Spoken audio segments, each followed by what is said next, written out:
دوستو دنیا کا سب سے طاقتور ترین ملک کون سا ہے؟ اس مقصد کے لیے آپ کو چند اشارے دینا پڑیں گے۔ 20 ٹریلین ڈالر سے زیادہ جی ڈی پی کے ساتھ کس ملک کی معیشت دنیا میں سب سے زیادہ سٹرونگ ہے؟ کس ملک کی کمپنیاں سب سے زیادہ منافع بخش ہیں؟ کس ملک کی فلموں نے عالمی ثقافت کو سب سے زیادہ متاثر کیا ہے؟ کس ملک نے سب سے زیادہ نوبیل پرائزز اور اولمپک میڈلز جیتے ہیں؟ کس ملک کے پاس سب سے زیادہ فوجی طاقت ہے؟ ان تمام سوالوں کا جواب ہے امریکہ۔ لیکن امریکہ اتنا پاورفل کیسے بن گیا؟ اس قدر پاورفل ہونے کے لیے انہوں نے کیا اقدامات کیے؟ آئیے آج کی ویڈیو میں ان تمام پہلوؤں کا جائزہ لیتے ہیں۔ السلام علیکم دوستو، اپنی نئی ویڈیو میں آپ کو خوش آمدید کہتا ہوں۔ سن 1800 کی دہائی سے پہلے بھارت اور چین دو بڑی سپر پاورز تھے جن کی ارد گرد زیادہ تر تجارتی اور اقتصادی سرگرمیاں ہوا کرتی تھیں۔ تاہم سن 1900 کی پہلی دہائی کے بعد صرف پچھلے 100 سالوں میں یونائٹڈ اسٹیٹس آف امریکہ نے غلبہ حاصل کرنا شروع کیا۔ یہ سب کیسے ہوا؟ یہ سمجھنے کے لیے ہمیں تاریخ میں نظر ڈالنی پڑے گی۔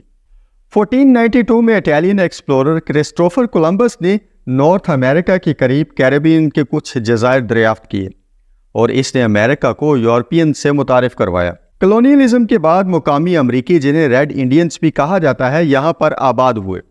ساؤتھ امریکہ زیادہ تر اسپینش نو آبادیاتی تھا اور آج تک اسپینش بڑے پیمانے پر ساؤتھ امریکن کنٹریز میں بولی جاتی ہے۔ برٹن اور فرانس نے بھی ساؤتھ امریکہ میں اپنی کالونیاں قائم کی۔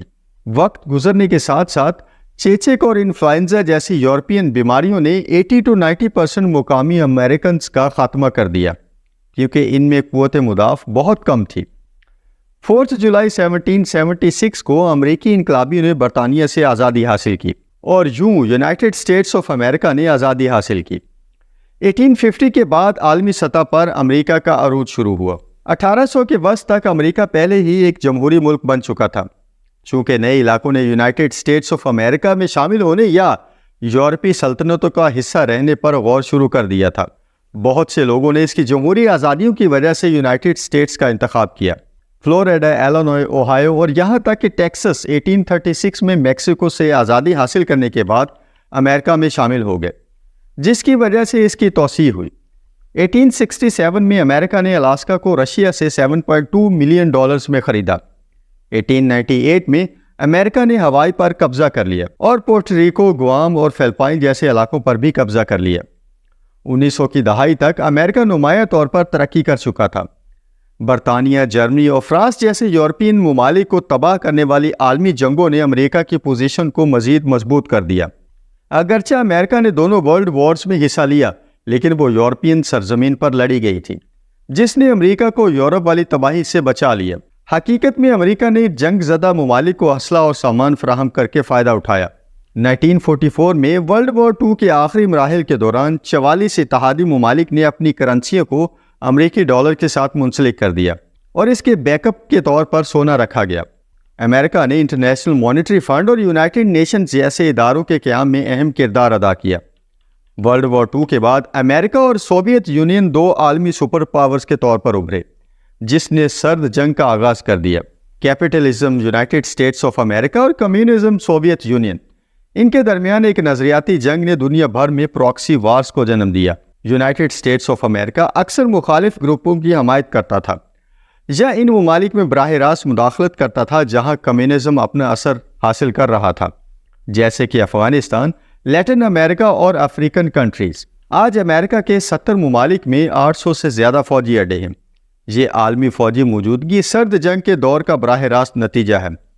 اس کی پوری تاریخ میں مختلف امریکی صدور کے نقطہ نظر مختلف تھے، جیسے کہ رونلڈ ریگن اور ڈونلڈ ٹرمپ نے فوجی طاقت پر توجہ مرکوز کی، جبکہ دیگر جیسے جمی کارٹر اور باراک اوباما نے پرامن اتحاد اور سفارتکاری کو ترجیح دی۔ 1990s میں سوویت یونین کے انہدام کے بعد امریکہ واحد سپر پاور بن گیا۔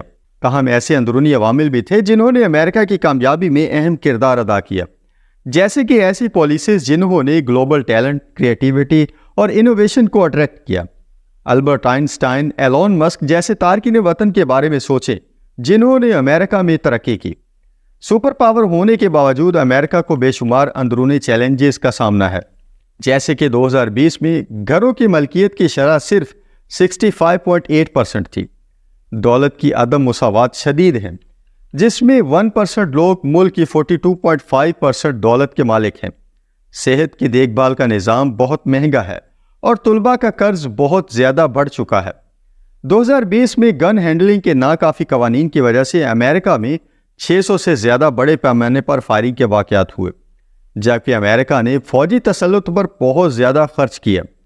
اس نے شہریوں کی فلاح و بہبود کے بہت سے شعبوں کو نظر انداز کیا۔ ناروے، ڈنمارک اور سویڈن جیسے ممالک نے اپنے شہریوں کی فلاح و بہبود پر توجہ دی اور انسانی ترقی کے معاملے میں امریکہ کو پیچھے چھوڑ دیا۔ اگرچہ یہ قومیں سپر پاورز نہیں ہیں، لیکن وہ اپنے لوگوں کے لیے اعلیٰ معیار زندگی فراہم کرتی ہیں۔ دوستو، امید کرتا ہوں ویڈیو آپ کو پسند آئی ہوگی۔ اپنی آراء سے کمنٹ سیکشن میں ضرور آگاہ کیجیے گا۔ اگر چینل پر نئے ہیں تو ویڈیو کو لائک اور شیئر کریں اور چینل کو سبسکرائب کریں۔ ملتے ہیں اگلی ویڈیو میں، اپنا بہت سا خیال رکھیے گا۔ اللہ حافظ۔